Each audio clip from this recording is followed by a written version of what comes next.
like ability that people in the past didn't even think was possible. So much so that they just like put them away. They just said like they weren't helping these people at all. And we see that when you, like, this is a case of having the time and resources to give a child the patience.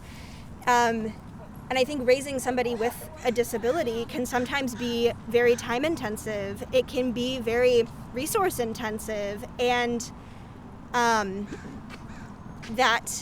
takes a lot of those resources and a lot of that energy to give a person with Down syndrome the best chance, the chance that they deserve, the chance that we know they can have to get to like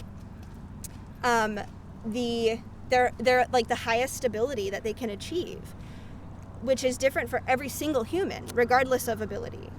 But so that was my first thought, because I think that's really tied into my concept of the ability to give resources to a child, and knowing you can't adequately give a child resources, and knowing that the child will suffer, and being able to make the choice before the child experiences that suffering to prevent suffering from potentially the human who's already alive and the child that is not yet alive.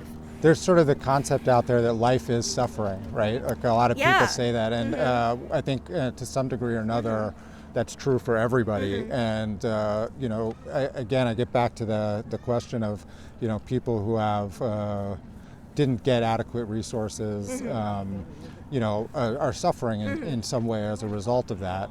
But I think the overwhelming majority of people would say that degree of suffering is acceptable in order to be alive. And I'm wondering, like, does that affect like that the fact that the vast majority of people who are in that group that is used as a justification for abortion are like really glad to be alive. For sure. I think, and I'm glad they're alive too.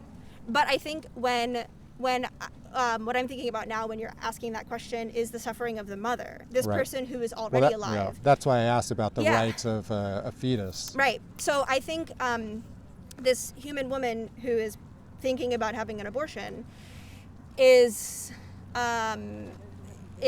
capable, like, I think her rights and her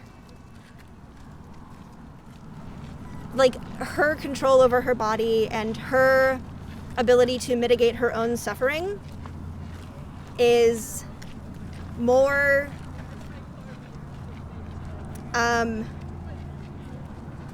I think it is more important than that of the fetus who is not yet born, who does not experience the same level of suffering as the human woman does. Are you sure about that? I would say. And then also I would ask you to consider, like, you know, people who are in a coma or something like that are completely dependent on other people, might not be able to feel the decision, but we sort of assume that they have the right. They're still human. They still have the rights of a human. Right. I think the big difference between that and the fetus is that it's not like these people who are in comas. These people who are already born are not a part of someone else's body. So I often hear, I'm sorry to interrupt, but I hear, you know, pro-life people say that, you know, it is a separate body. Like, we don't describe a pregnant woman as having like 2 heads and 20 fingers. Like, it's not part of her body. It's part of an autonomous individual with distinct DNA, and it is not, like, that's an invalid argument that it's her body, because it's not. And I'm not saying that's my feeling. I'm just saying that's the argument I hear. I think that's a totally a fair thing to say. Right. The fetus is inside of the woman, right? The fetus could not survive without the nutrients and like using the woman's body, the fetus. I was trying to remember this the other day and I can't remember, and I wish I had my phone.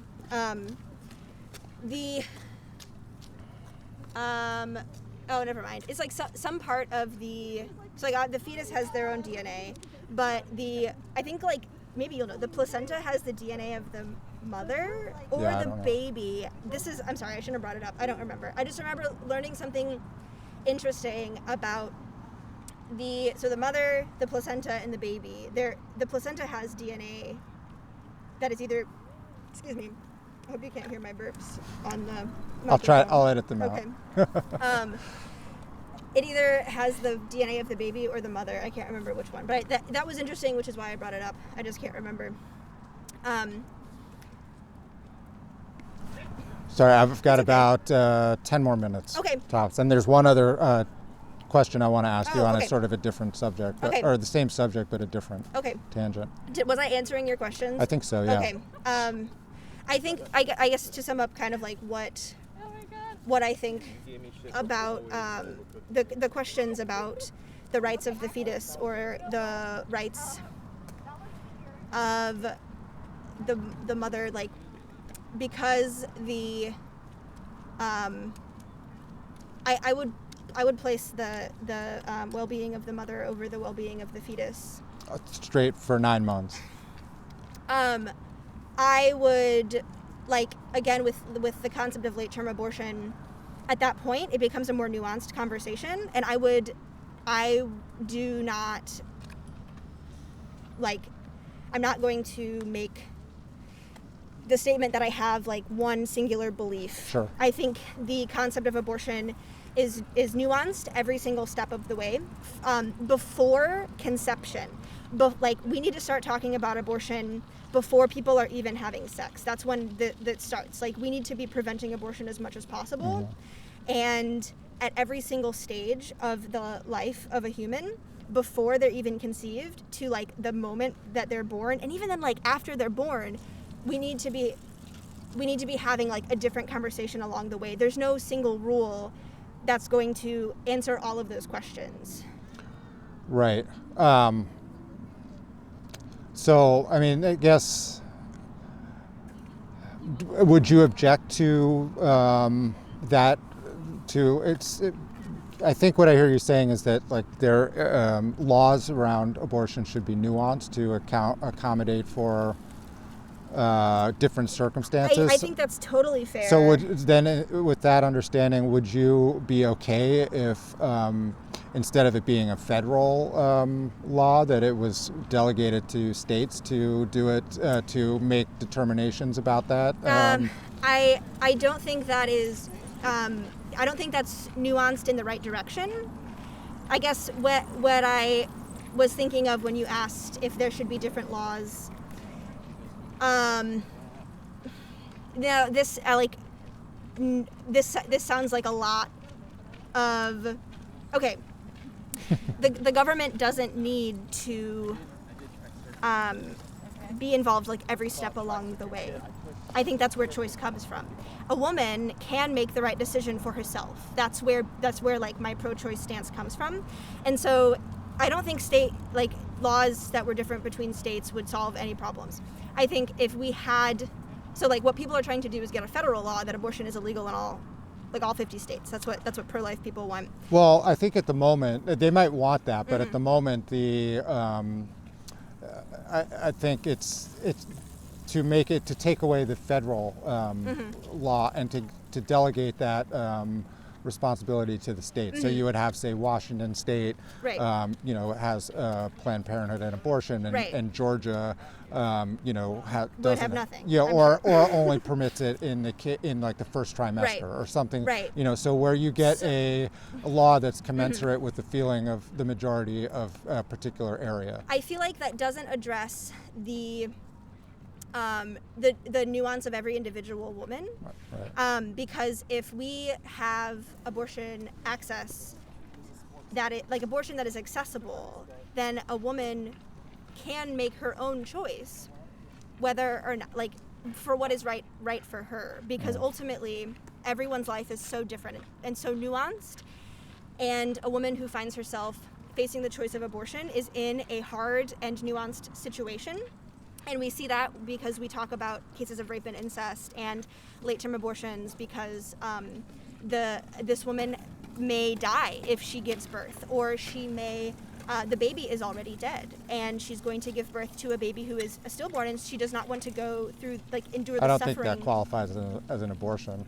If the baby's I'm not dead. sure. That's a good question. That may be something that we have to look up. Right. But like, if the baby is dead inside of the mother, she may have to carry that baby to term and deliver a dead baby if abortion is completely illegal under any circumstance.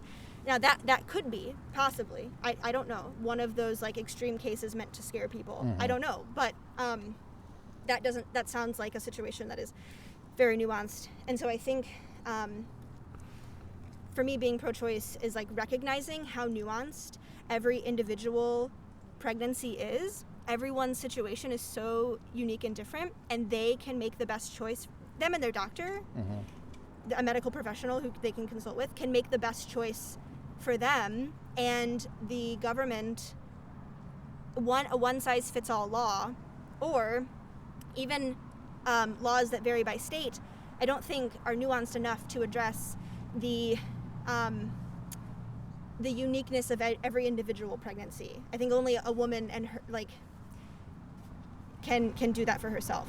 Yeah. Okay. The other thing I want to touch on, if you will, is there's this idea out there that only women should be able to influence whether or not abortion is legal. And given that, maybe roughly in the United States, like 50% of abortions are males, potential men. Do you where do you stand on, like, the babies that get aborted are men? Yes, yes, it would grow into men. Yeah. Do you how do you feel about that component of the argument that's sort of in the air at this time? I think that because the fetus is growing inside of the woman's body, her autonomy over her body is the most important factor when talking about who decides to get an abortion. A woman should be the only person, like, aside from a doctor, like, the woman knows what she can do. The woman knows what she wants to do. The woman knows what she can provide, and what her goals are, and like what her what she wants. And I'm sorry, I think I didn't quite ask the question right. I guess do you feel as though men should have something value to contribute to the discussion? Sorry, I was trying to answer that question. Okay. Yeah. Well, the answer is no. Okay. I think it is valuable. Like, I think yes. I think if a woman is pregnant and the male that impregnated her, like, does not want her to get an abortion, then she should absolutely consider that. She should say, let's have a conversation. They should be talking about it together. They should have the most nuanced conversation possible about that, and they should make sure that both of their needs are being met and that both people are being listened to. If this man wants to be the father of this baby, then they need to reach an agreement together. But it's ultimately the woman's body and her health and long-term effects. Like, this woman's body has to produce this baby and carry this baby, and so the stake in the baby is not equal already from the beginning, because the woman's body is doing more for the baby than the man's body is. And so the woman's decision should have more weight than the man's, but the woman should not just disregard what he has to say. The woman should be considerate, absolutely, and so, communicate with him. Do you think that understanding of the situation would change your feeling about, say, like child support or something of that, like a woman who gets pregnant with people who aren't married or what have you? if she decides to go through with the pregnancy to term and have the child, would the man then be off the hook for any kind of child support payments if he has no input into the decision? Because right now, sorry, she didn't let him have an input, or he explicitly said he didn't want her to have the baby. Well, currently, a man has no, like a man who impregnated a woman has no say in the decision as you described, right? So if given that he doesn't have that decision, say he, had a condom break or something like that, should he then be absolved from any responsibility for the child going forward? Like if the woman decides to keep the baby? That's right. That's a good question.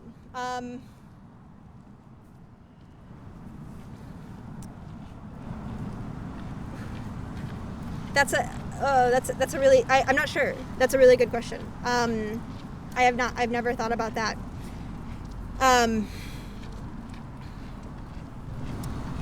I don't know how child support works. That's something that I couldn't tell you one fact about child support. I feel like it's currently the case that they are on the hook for that.